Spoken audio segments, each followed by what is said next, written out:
I filmed this video a couple of times now because I haven't been sure how exactly to attack this subject. Women's health and hygiene are important topics in and of themselves, and I'm going to get to that. But I want to start by acknowledging that the vagina is an extremely delicate and kind of temperamental thing in women's bodies, and I think that there's way too much weight and judgment surrounding how women look and smell down there.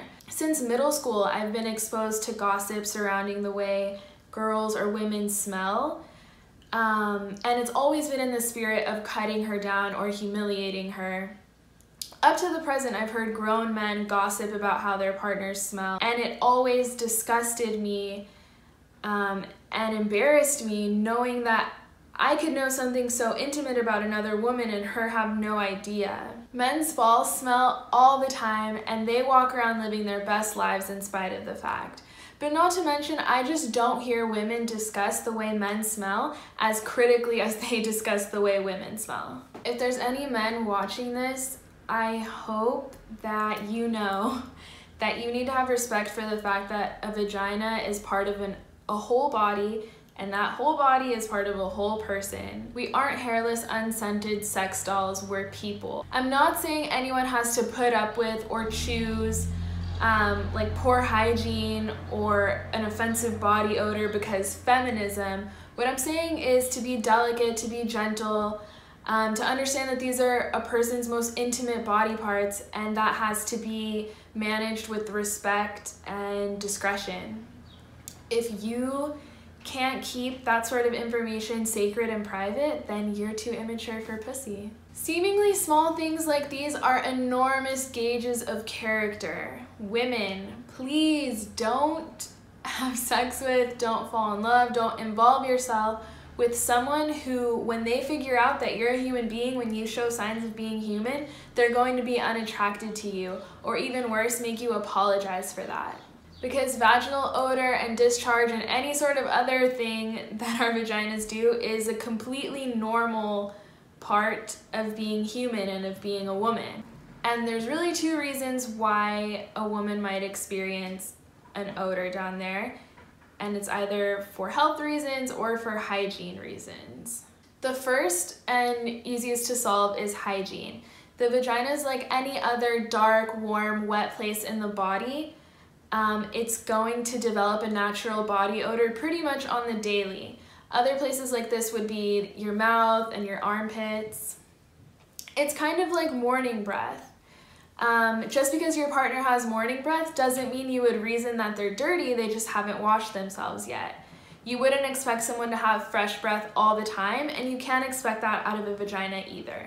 Now, if you're experiencing a smell that can't be washed away in the shower, then that's not a hygiene issue, it's a health issue. You're not dirty or bad, your vaginal health is just a little out of balance. The vagina is self-cleaning, so when you're washing in the shower, the only thing you should be washing is the exterior or the vulva with either water or a little water and mild soap. There should never be anything going inside your vaginal canal as a means of washing yourself. You wash the exterior, and the interior should be taking care of itself. But if for some reason that's not happening, then I do have two products that I can recommend that I keep in my house and work really, really well for me. Okay, so first, how is the vagina self-cleaning, as you may have heard that it is? There's good bacteria in the vagina that do 4 things. 1, they provide numerical dominance against any harmful bacteria that are inside or may enter the vagina. 2, they help keep the vagina's pH level even or at a 4 to 4.5, which is acidic. This pH level keeps a healthy balance of good bacteria versus bad. They produce bacteriocins, or naturally occurring antibiotics, that kill harmful bacteria. And lastly, they prevent any invading bacteria from infecting the vaginal tissues. Disruption of this bacteria results in the 2 most common conditions that most women will experience, which is yeast infections and bacterial vaginosis.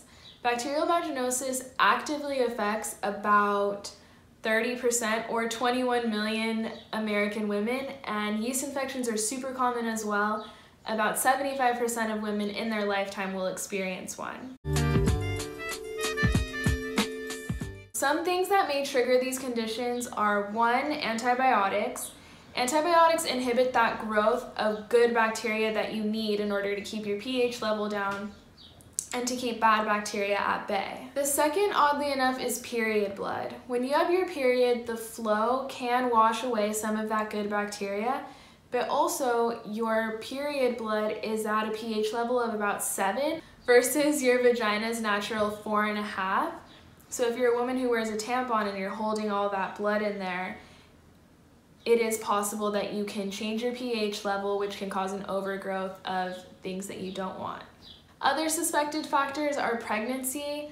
It's likely the hormones that are affecting your pH level. It's something like 1 in 4 pregnant women experience bacterial vaginosis. Also, antibacterial soaps have a really high pH. If you're a woman who's taking those soaps and actually washing up there, you're completely disrupting your pH level. That can also lead to an overgrowth, which is funny because these symptoms, or people feel that these symptoms are indicators of poor hygiene, and a lot of times what's happening is that women are doing too much, putting things up there that don't need to be up there, like antibacterial soap.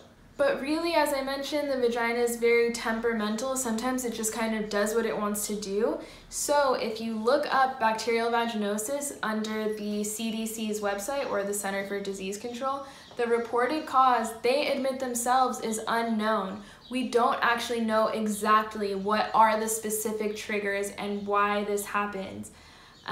This is something that happens to women who are both sexually active and not, or who have not even had sex before. So if the CDC cannot even figure out what exactly causes women's bodies to do this, I think that we can rule out that the 21 million women who are dealing with these sort of irregularities are just dirty, especially since the highest prevalence is in pregnant women. So on to the products. First is probiotics.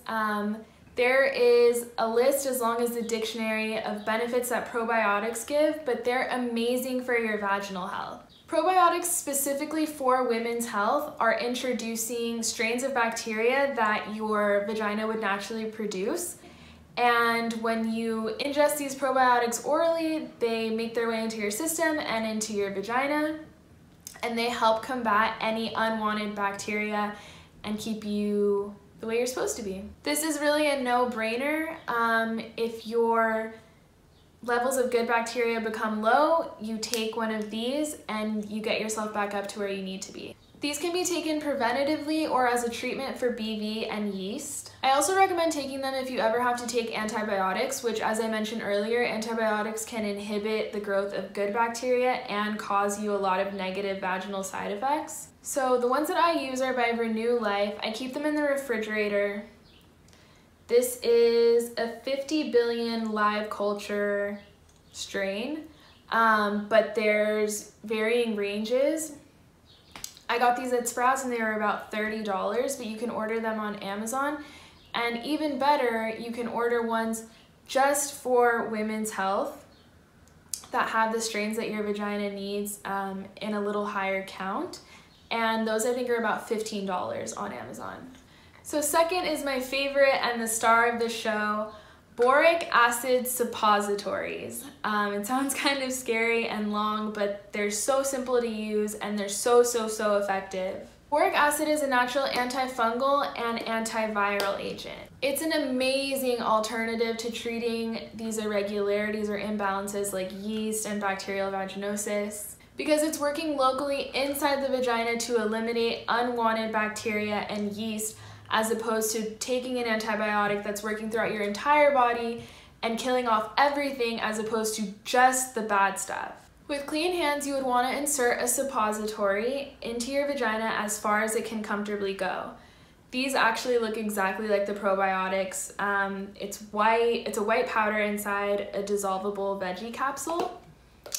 When you insert it, it's going to melt with your body heat, which releases the boric acid and lets it do what it needs to do. So I recommend taking these at night because when it melts, if you're standing, everything's gonna come out. So Insert one at night, wear a panty liner, go to sleep. The next morning, shower, and you'll notice that your symptoms have either completely resolved or almost entirely resolved. Taking these once daily with a probiotic, I'd say you'll notice complete relief of any symptoms within 48 hours. But if your condition is more acute and persistent, just keep taking them until you notice that everything is back to normal. Even if you have no irregularity, these are amazing to use on the last day of your period because, as I mentioned, your period blood can throw off your pH. A 24-pill bottle is $25 on Amazon, and if you look it up, you'll see thousands and thousands of reviews of women who rave about these, some who have had chronic conditions for years and finally found relief with these that antibiotics could never give them. So that's it for this video. If you're a woman, I hope you learned something about how expertly designed your vagina is and how to take better care of it. And if you're a man, I hope you learned something about how expertly designed the vagina is and how to respect it. Women are just like you in the sense that we're not perfect. We can get smelly, our bodies do crazy things, and we're out here doing our best. And we really need you guys to be supportive of that. All in all, be kind to yourselves, and if you use any of these products, I would love to hear feedback. My Instagram name is @_thefeministhousewife_, and that's also the name of my blog. Thank you for watching. That's all I was expecting. Thank you for watching.